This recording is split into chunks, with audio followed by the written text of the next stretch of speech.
possible. Mesdames, si vous m'achetez quelque chose à manger. T'es complètement ma boule. On continue, on perd notre temps avec lui, c'est l'aviateur sans emploi. Mais il n'y aura bientôt plus personne dans le parc. On sait jamais. Il va se mettre à pleuvoir.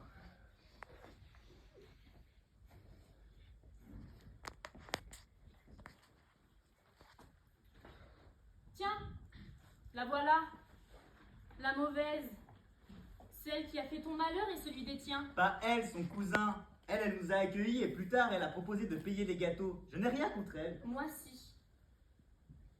La voilà, notre belle sœur aux œufs d'or.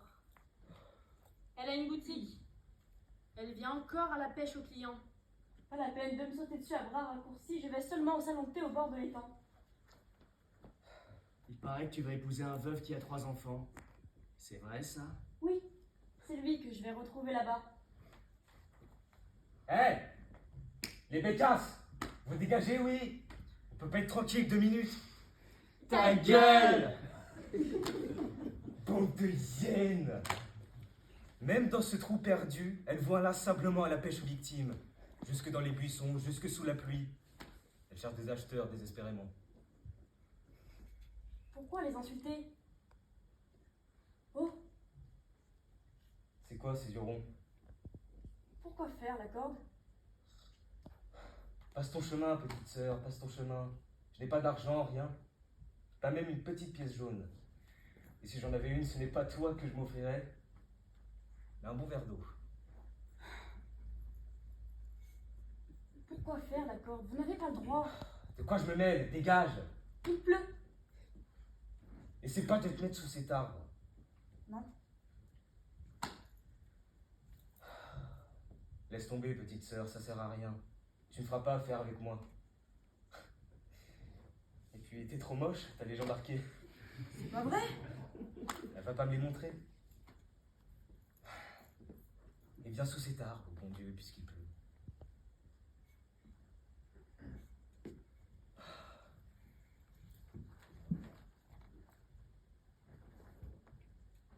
Pourquoi vous voulez faire ça? Tu veux savoir? Eh bien, je vais te le dire. Pour me débarrasser de toi.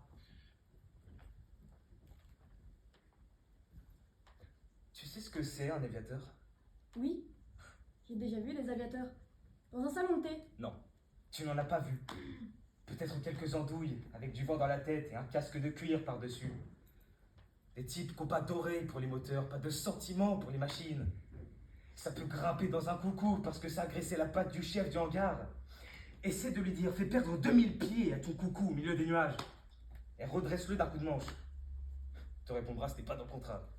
Celui qui vole, sans savoir poser son zinc, comme si c'était son cul. Celui-là, c'est pas un aviateur, c'est une andouille.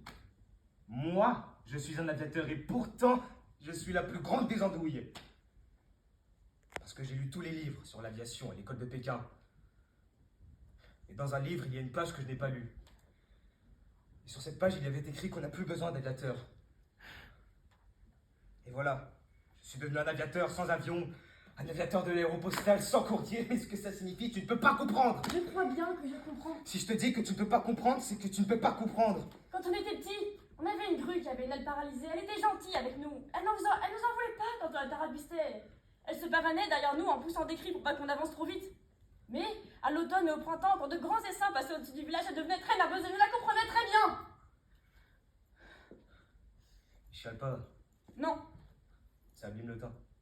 c'est bon, j'arrête. Je ne sais même pas t'essuyer le visage correctement.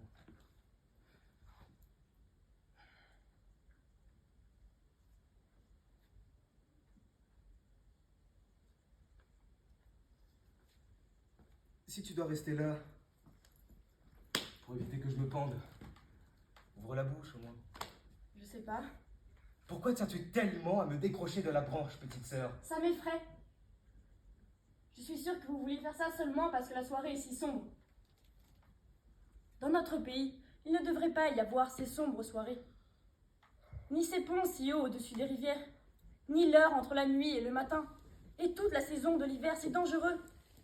Face à la misère, il suffit d'un rien, et les hommes abandonnent la vie insoutenable.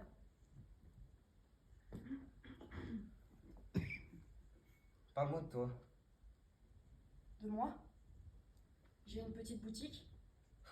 Ah, tu ne fais pas les trottoirs, tu as une boutique. J'ai une boutique, avant j'arpentais la rue. Et cette boutique, c'est évidemment un cadeau des dieux. Oui, Un beau soir, ils étaient là, ils ont dit tiens, voilà de l'argent. c'était un matin.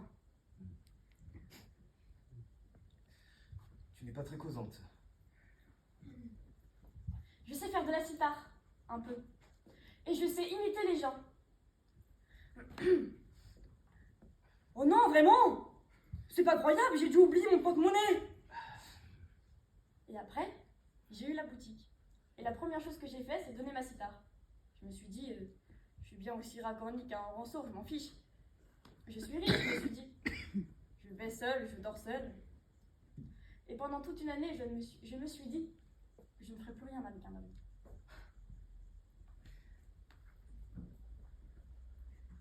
Mais pourtant, tu en épouses un. Celui du salon de thé au bord de l'étang. Qu'est-ce que tu connais vraiment à l'amour? Tout? Rien, petite sœur. Ou alors c'est que tu trouvais ça un peu agréable. Non.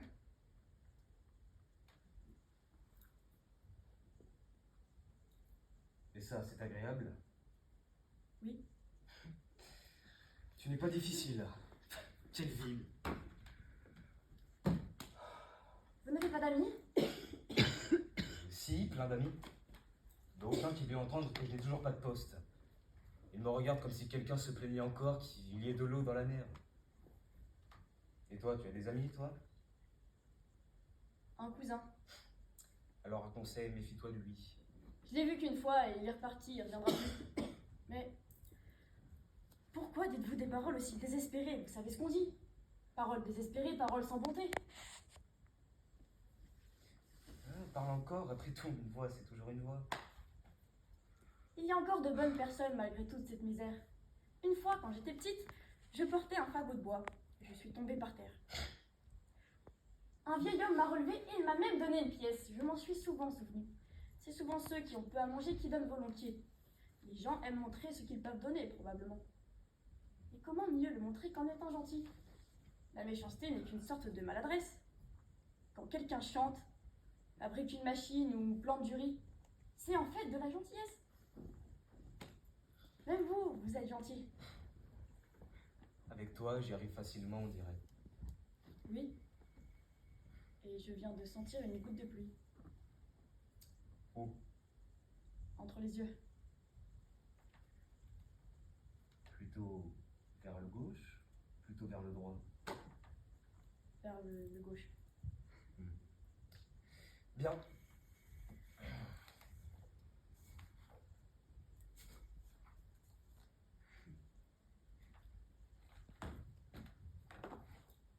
Et tu en as fini avec les hommes? Mais je n'ai pas les jambes embarquées. Peut-être pas. Certainement pas. Ah.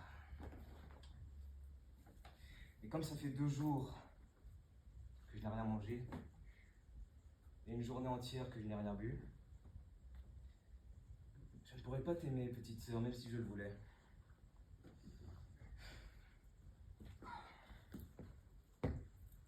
C'est bon sous la pluie.